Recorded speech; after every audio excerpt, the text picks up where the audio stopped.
I'm 29, and I live along the Appalachian Range in lower West Virginia. I've been going backpacking and camping for years, exploring different trails all around the nearby mountains. My best friend, who lived just a few miles from me, would often join me on these hikes. We usually planned one big trail every year in the fall, being anywhere from a few days to a whole week of backpacking and camping. In 2019, we planned to take a trail across the range to a small lake at the top of the mountains. In the days leading up to the trip, though, my friend had to call it off because of an emergency at his work. I'd already taken the whole week off of work and had everything ready to go, so I decided to just go alone. On Monday morning, I drove to a nearby trailhead, then started my route. This wasn't a regular recreational trail like you typically see on a 4-hour hike. These backpacking trails didn't have defined paths. You have to use maps, compasses, and landmarks to navigate where you're going. Typically, there's a large landmark in the distance, like a specific rock formation that you hike toward, and when you get there, you can see your next landmark, and so on. I spent the first 2 days hiking toward a ridge in the mountains. When it got dark on the second day, I set up camp several hours from reaching the ridge. I pitched the tent and got a fire going, then heated up some of the food I brought in my bag. The sun had already set, and it was around 8 o'clock when I laid in my tent to rest and read. I left the fire going, planning to put it out before actually sleeping. 20 minutes into reading, and through the fire crackling outside, I heard the strong sound of a stick snapping right behind my tent. I jolted up. My first thought was a black bear, possibly having smelled the food I cooked earlier. I didn't hear anything else though. I crawled out of the tent and shined a flashlight into the tree line behind my tent. Nothing. I called out aggressively to scare away any predators, but again, there were no sound of anything running away. It was really strange because the stick snapping was very distinct, definitely being from something stepping on it. I stayed outside the tent for a while, looking around constantly before putting out the fire and going inside. I found it really hard to sleep that night because I was so focused on listening for more sounds. In the morning, I was almost surprised to have even slept through the night. I packed my tent and everything else at the campsite, then continued along until I reached the ridge. From there, it was a straight shot to the lake. I was moving fast, trying to get there before dark so I wouldn't have to move my campsite again the next day. I arrived with about an hour to spare before sunset. The lake was beautiful, very much worth the hike. I walked around it, enjoying the scenery, then pitched the tent and set up my camp on the tree line beside the lake. As I sat by the fire, I kept turning around, hearing soft noises somewhere between the trees behind me. I figured I was just being paranoid, but it was really creepy. It almost sounded exactly like footsteps, but I knew nobody would be out here. I would have seen their tent when I walked around the lake. It was too dark at this point to see anything further than a few feet, though looking around wasn't an option anymore. An hour later, I got in my tent and laid down. Every few minutes, I would hear footsteps again. They were barely too quiet for me to tell for sure what they were, though. Eventually, I got so tired that I fell asleep. And what I think was only an hour after I fell asleep, I woke up to the sound of someone running away from my tent. I jolted up and grabbed my flashlight, rushing out of the tent and looking in the direction of the footsteps. I saw the bare back of them running away in the distance. My heart was beating rapidly. I looked down and saw footprints all around my tent, like they had been walking around me and searching the campsite. I tried to get the campfire going again as fast as I could so I could see better. I was terrified. I had nowhere to go and nobody to help me. I sat at the fire all night, keeping my head on a swivel, but I never saw or heard anything else. In the morning, I snapped a few pictures of the lake, then started the hike back. I had planned to stay for a whole day. I wasn't comfortable anymore, feeling like I was being followed. I was able to make it back without any more trouble, thankfully. But along my journey, I began noticing several things missing from my backpack.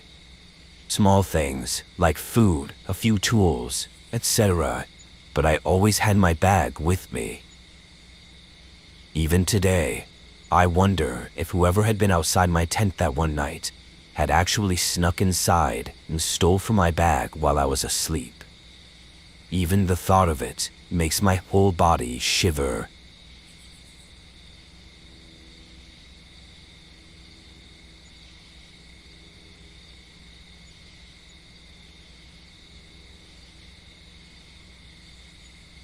Back in high school, my house had a huge backyard that was connected to a large forest. When we were kids, me and my friends would go and play games far out in the woods. There was always this small sense of danger being out there, which made things more fun. As we grew up though, we stopped going out there because there was no point. But then one day, me and my buddy Tyler were hanging out on the couch when he brought up this idea of going out into the woods late at night. Over the next few minutes, our idea evolved from just a simple walk in the woods to full-on camping overnight. Tyler said his parents had a tent we could borrow, so we walked down the street and picked it up from his garage. Now's a good time to mention that neither of us had ever been camping before, so we had no idea what we were doing. Honestly, I don't think either of us thought anything of it though, because we would only be out there for a single night. After packing a bag with a bunch of snacks, water bottles, and a portable phone charger, we set foot in the woods. We found out within the first couple minutes that the flashlight Tyler brought was really shitty, barely lighting up more than a few feet ahead. It was enough to keep us from walking into trees and bushes, but we couldn't see much else. During the first 15 minutes of walking, we talked about how excited we were and how creepy it was going to be. But then we walked for another 15 minutes without really talking. I think we were both mesmerized and a little bit spooked by the eerie silence. A couple times, I thought I heard something walking nearby, but the flashlight would never reach far enough to see anything. After our 30 minutes of walking, we found a place to set up. It was an open section of grass with trees around it. Tyler wedged the flashlight on top of a bush so that it lit up the area, and then we started setting up the tent. He said it was an easy assembled tent, but there was nothing easy about it. We probably spent an hour to get the tent to stand up without falling in on itself. It also didn't help that every time we'd hear something, we'd have to grab the flashlight out of the bush and shine it around, then set it back up and start over on the tent. I don't know about Tyler, but at this point, I was regretting coming out there. When we did eventually get the tent up though, it was a lot less stressful. We sat inside and listened to the sounds of the woods. It would be completely silent sometimes. Then a minute later, there would be birds chirping or some other animal making noises. It was a really cool experience until we both heard a more familiar sound. We stayed in the tent, listening as these footsteps made their way around the trees. They didn't sound like they were getting closer, but more like they were passing by. One thing we were both sure of was that they were human footsteps, not any other animal. After a minute they were gone, but me and Tyler stayed quiet, staring at the inside of the tent as we listened carefully. Around 10 minutes later, once we were sure whoever that was long gone, we left the tent and sat outside instead. We both felt a little too vulnerable sitting inside there without being able to see what was going on around us. As we sat and talked for a while, that same sound started coming up in the distance. This time, it was getting closer. It eventually got so close that we were worried they were coming directly at us. Tyler shined a flashlight in the direction of the footsteps, but the sound continued. They walked toward us slowly, and just when we thought the person would come into view of the flashlight, they stopped. They sounded so close, enough for us to hear them breathing, but just barely outside of the light. Both Tyler and I were frozen, staring at the darkness beyond the flashlight. Then we heard them take one step back, and then they began walking away. A minute later, the footsteps had disappeared, and the entire woods was silent again. We undid the tent as fast as possible and immediately left. We were so shaken up, we didn't even follow the right way home and somehow ended up on a neighboring street. We walked down to my house and stayed up the entire night in my room talking about what happened or what could have happened. We never stepped foot inside those woods again, and even today, I stay far away from anywhere isolated. Whoever that person was, out there alone in the woods at night, had to be up to something awful, and I think we were really close to finding out.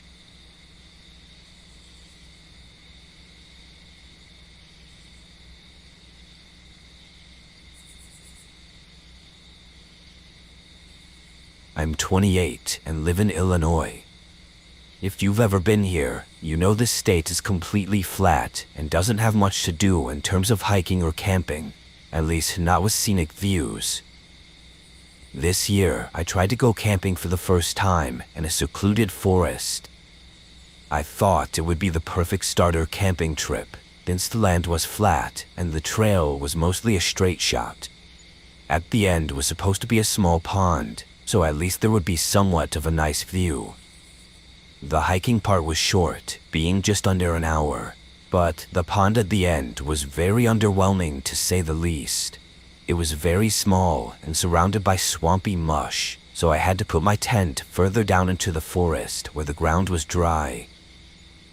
I'll admit though, after an hour or two, I was really bored. I decided to get up and walk around the pond, just to see what was around. I wandered to the other side, and really there wasn't much to see. It was a peaceful and beautiful forest, but there were no defining landmarks of any kind, so it was kind of just the same forest all around.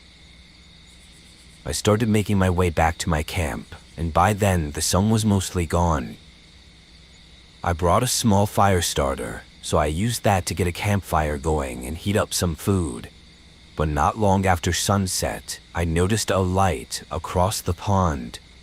It was in the trees just outside of the pond, but it was right where I had walked earlier, and I knew there was nothing there just an hour ago. While it was uncomforting being out in a forest with some stranger, or possibly strangers, I knew that this was one of few camping trails around here, so the odds of it weren't too crazy. I went about my night, looking across the pond every so often.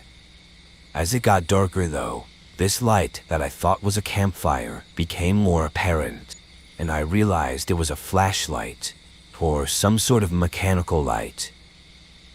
I wasn't sure what to make of it, but an hour more into the night, I saw from the corner of my eye the light started dimming, and then after a few flickers, it went out.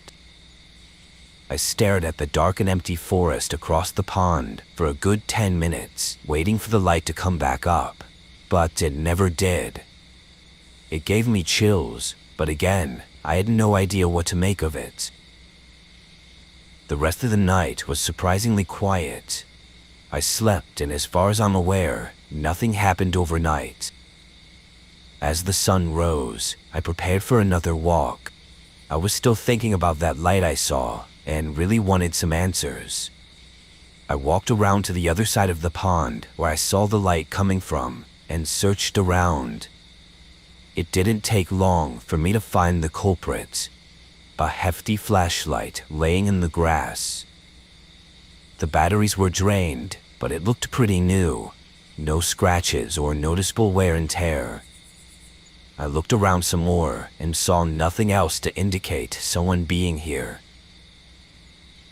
After some thought, I decided to leave the flashlight where I found it and started heading back to my camp, but stopped in my tracks when I saw someone across the pond. They were standing by my fire pit in the middle of my camp. Then I saw another person come out of the trees and join them. It looked like two adult men, but that's all I could tell from where I was.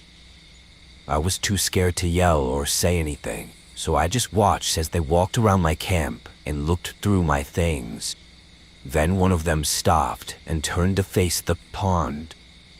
He stood there, scanning the tree line where I was standing, until he was looking right at me. He only looked at me for a moment, but it sent shivers through me.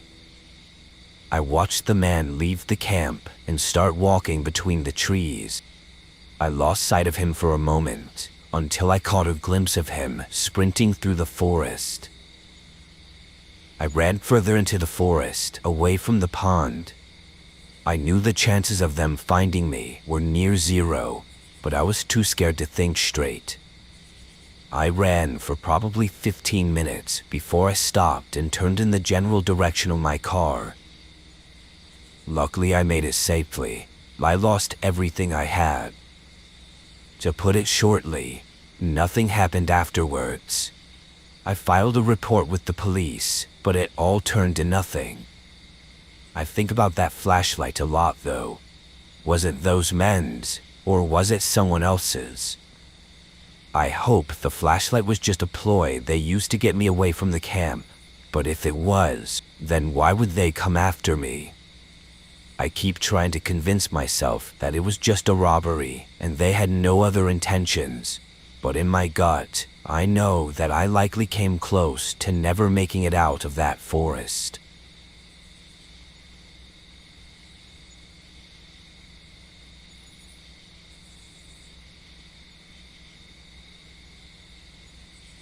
Every year as a kid, my family would go on these big camping trips.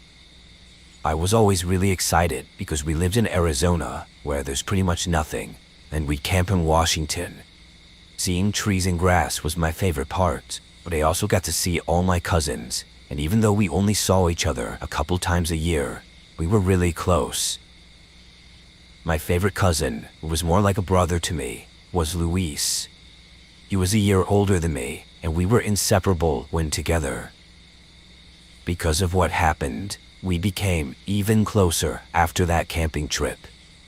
I think it took us both a while to understand what really went on and what more could have happened to us. It started when we had been there for 2 days already. Most of our family was either in the lake or by the campfire talking. Luis didn't like to swim, so we decided to play in the woods instead.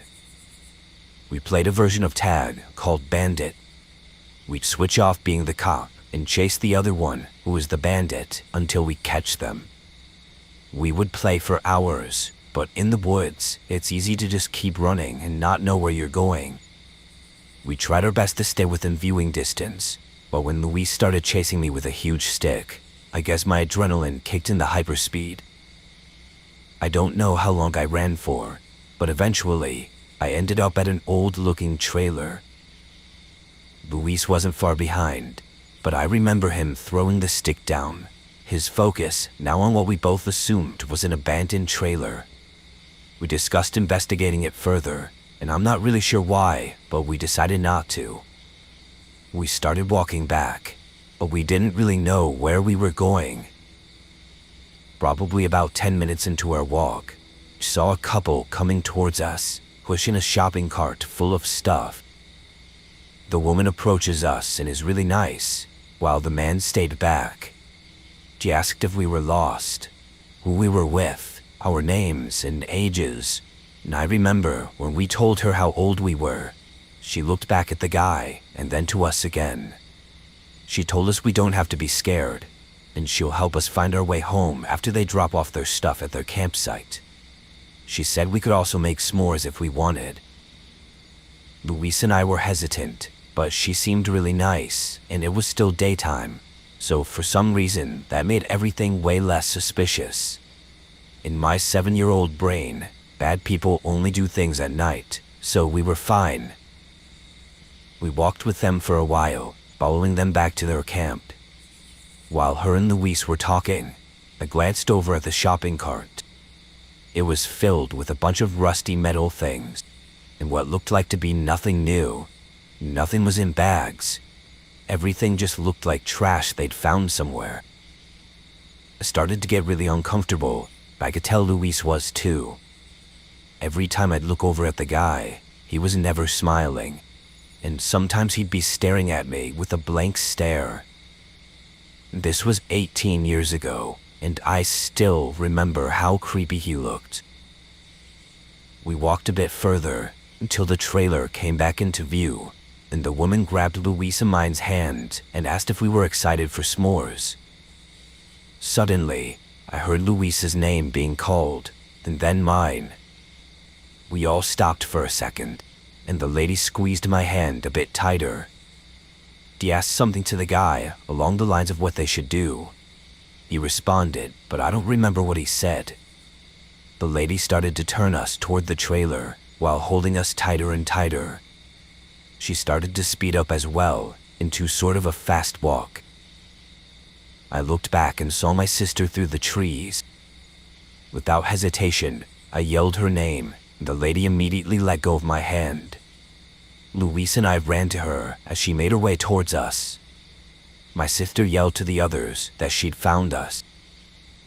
My mom and dad thanked the couple who had told them this elaborate story on how they'd been trying to find our parents for a while now, and that we're such sweet boys and everything. I remember my parents inviting the couple over for burgers. Thankfully, they declined. I think because the lady was so nice and that we were found safe, that my parents didn't think twice. I do recall my dad and uncle talking about how creepy the guy was, though. My cousin and I ended up telling my sister, who found us, that the couple was weird, but I don't think she understood what we meant. It wasn't until my cousin and I were old enough to understand that some people have really bad intentions. We talked about it again in depth, and we both came to the conclusion that by the looks of it, they were tight on money and were probably going to sell us or something. For years growing up, I had kept this from my parents because I was supposed to be the strong man of the family, and thinking about that time made me feel gross and preyed upon. Luis also felt embarrassed as he was older than me and felt he had failed to protect me. We eventually told our parents a few years ago, but I wish we had told them immediately, and maybe something could have been done. Nowadays, I never let my kids out of my sight, and always let them know that they can tell me anything without fear of being judged. Especially my son.